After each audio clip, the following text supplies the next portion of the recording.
Okay guys, ito another POV na naman tayo guys. So guys, ito usapan tayo Euro 2 mga auto. Ayan, so flex natin. Ang ganda ng Euro 2 na ito.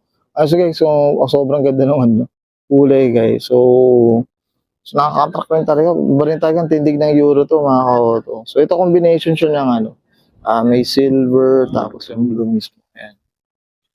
Ayan. So yan yung Euro 2 guys. Ganda ng ilaw rin tayo ng Euro 2 eh. Ganda. Rin talaga magbuo ng Euro to mga auto. Kasi may budget lang tayo guys. Ito yung mga gusto natin buuin guys sa Toyota. So yan guys, to flex natin ng mags. Yan. Okay dito guys, OZ Racing. Yan. Ganda ng mags. Oh. Ang ganda ng tindi guys, saktuhan lang. Diba?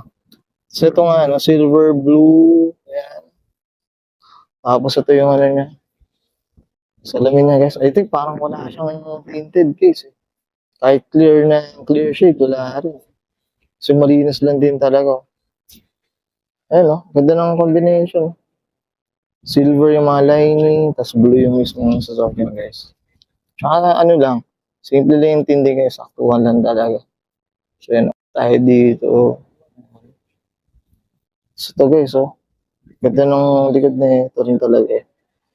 Honestly, hindi ako familiar sa mga Euro 2 or Toyota na ano guys, mga variant guys. Pero up tayo dito sa build na ito, unod na ito. So, hopefully sana ma-interview rin natin to guys. Ayan. So, tingnan nyo yung muffler guys. So, twin tip siya na square type. Ganda oh. Iba rin talaga pag malinis guys eh. Napaka-simple lang din talaga. So, yan. So, thank you.